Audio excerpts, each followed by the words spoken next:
Hello, in this video titled Beyond Atlantis, The Secret Doctrine of Helena Blavatsky, I'm going to be trying to answer a very important question. Today, Atlantis is a mystery. Nobody really knows where it is. Everybody's trying to find it. Everybody's trying to figure out where and what Atlantis is. But one day, presumably, we're going to find out.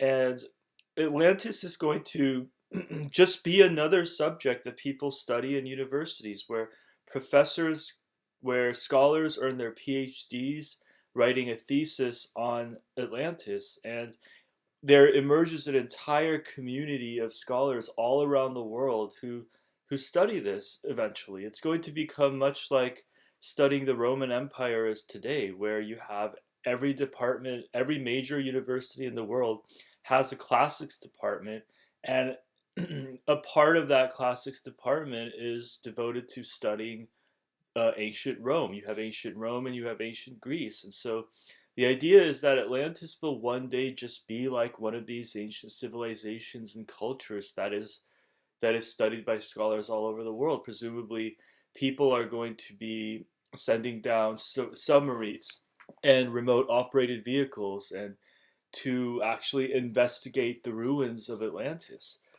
But what? Let's say that that day has come. Let's say that maybe a decade or two in the future, Atlantis has reached a state of a mature science. What are the questions then? What are the mysteries that will still remain to be solved in that hypothetical future where Atlantis is a subject that we are all familiar with? And so that's why I've titled this presentation Beyond Atlantis, because the central point of this talk is that Atlantis is not the end point of the research program, but it's the beginning. Atlantis is the beginning. It's the bridge between the known and the unknown that will open up more questions than it will result in answers. And I feel like Helena Petrova Blavatsky is a good person to start this conversation with. Who is this person, first of all? Who is this mysterious person that I'm talking about? Helena Petrova Blavatsky was born into an aristocratic Russian-German family. And after she got married, she wasn't happy in the marriage and it ended up in divorce. And she ended up traveling all around the world beginning in 1849 to Europe, the Americas, and India, and even Tibet. And she really just went around all around the world. And she studied with a group of spiritual gurus, the master of the ascended, the masters of the ancient wisdom in Tibet. And she was given access to secret wisdom that had remained, that still is a secret today, but she was one of the initiates into that secret school of wisdom. And after she came back to the West, she actually returned to New York after going on the world travels, and she co-founded a society called the Theosophical Society in 1875. And she wrote many books, the two of which that are most important are Isis Unveiled and The Secret Doctrine. And I named my presentation subtitle after The Secret Doctrine. And she has been considered one of the most important individuals in the development of the New Age movement. And I'm not I won't say that I'm a member of any of these movements. I'm not a member of the Theosophical Society. I'm not a member of the New Age movement. It's not that I disagree with its core ideas. I'm just not an active member, so to speak, of these movements or these societies. I'm more interested in what Helena Blavatsky actually had to say about Atlantis in particular, rather than her overarching philosophical and religious worldview. And it turns out that she had quite a lot to say about Atlantis. First of all, just a brief overview of Theosophy and its core doctrines if you're interested in in Helena Blavatsky and her ideas. She believed that there was an ancient global wisdom religion from which all of the world's religions developed, and that the ancient Hindu sages and even Plato knew of this ancient faith. And it's related to the concept of the Hermeticism or the Hermetic philosophy, where the universe is identified as an emanation from a godhead. And so I'm being really brief because I'm personally not an expert on these matters. Um, so if you want to read more about Helena Blavatsky, please do so. And she believed that all the world's religions were a corrupted form of this original pure religion, and that her movement, the Theosophical movement, was a restoration of that faith. And that's a common theme in many revivalist movements, that the world is corrupt, the current religious institutions and doctrines are a deviation of this ancient truth that needs to be restored. So there's nothing really unusual about this whole concept. And she, as I said before, she created the Theosophical Society in 1875. It's still active today, but it's been splintered into several branches. And one of them is actually in India, not surprisingly. And the other one, more surprisingly, is in Pasadena, California, which is only about an hour away from where I live. So maybe one day I'll stop by and see if there's anything interesting going on. But yeah, one of the branches is in Pasadena, California, in the United States.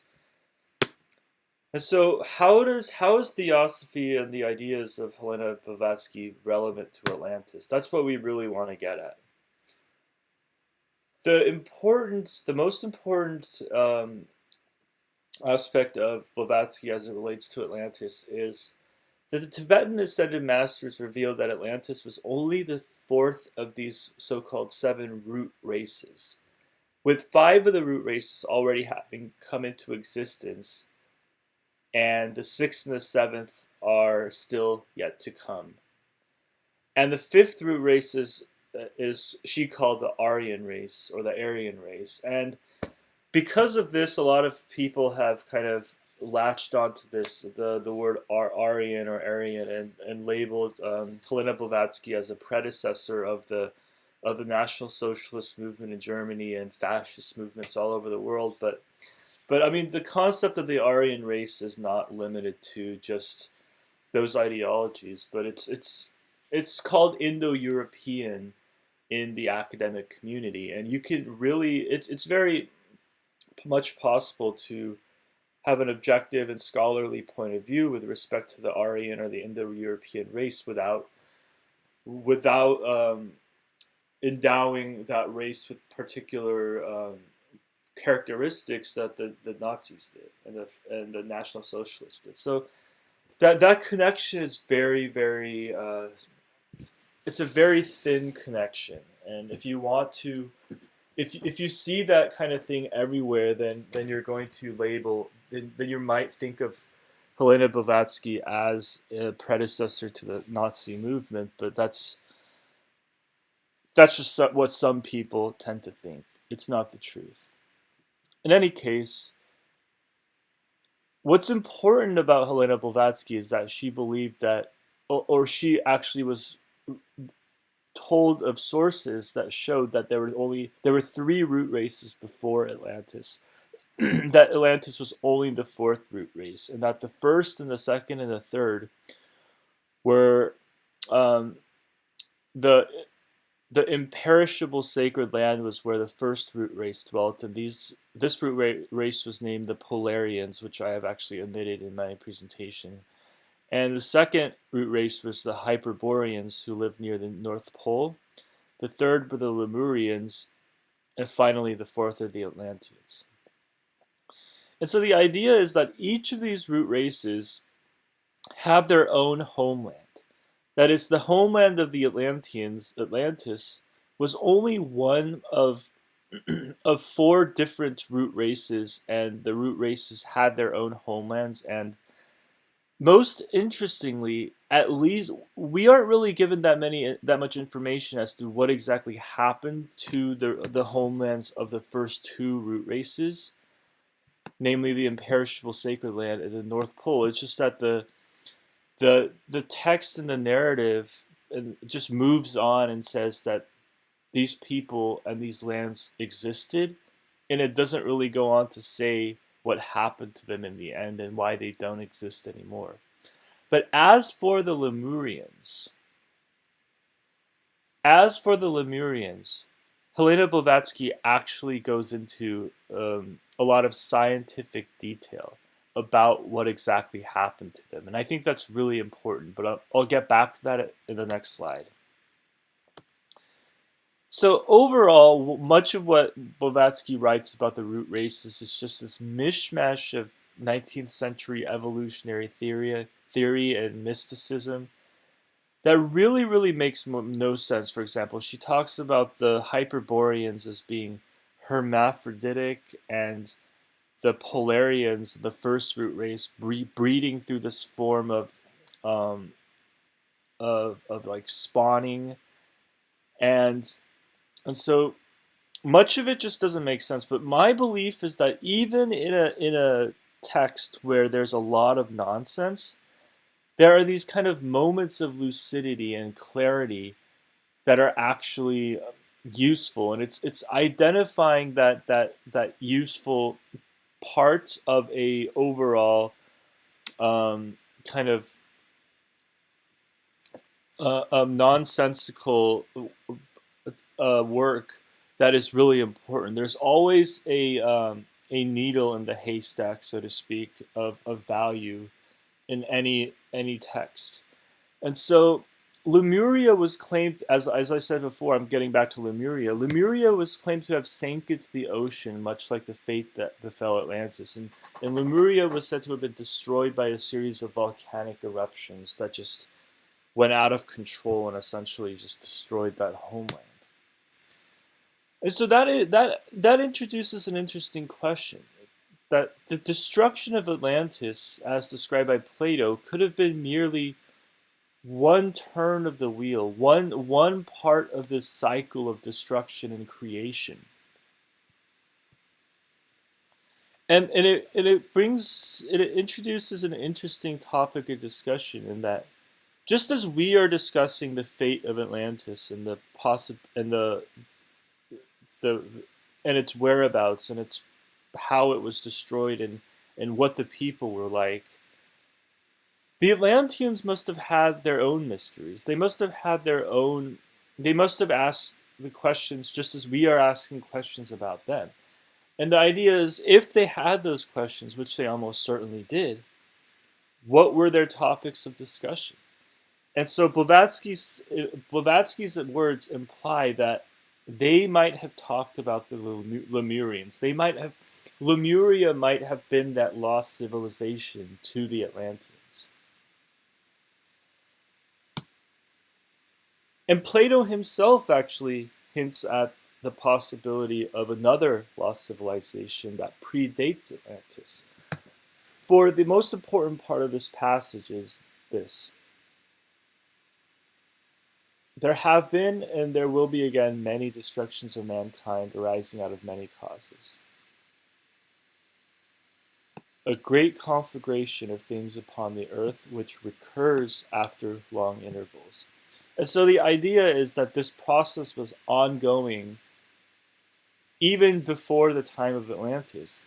Plato never implies that. Plato says that Atlantis was over 10,000 years old, but he doesn't say that there was nothing before Atlantis. He leaves that as he just doesn't get into that topic. It's because it's focused on Atlantis. It's centered on Atlantis. But the fact that these cataclysms and these disasters recur after long intervals strongly implies that there could have been a predecessor civilization to Atlantis.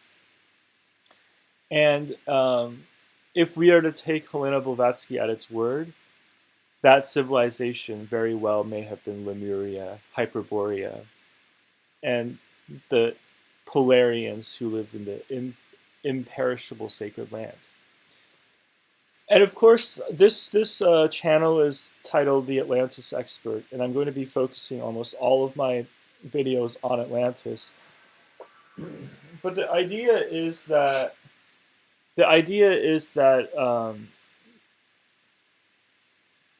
the big picture is we're trying to learn about our past. We're trying to understand our past, and the idea is that Atlantis is not the end point, but really is the starting point to a mysterious past that is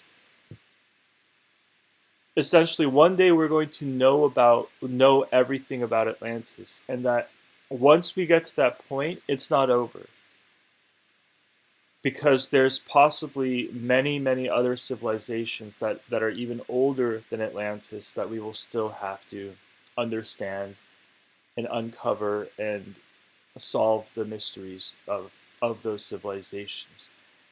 And that's the essential point of my presentation.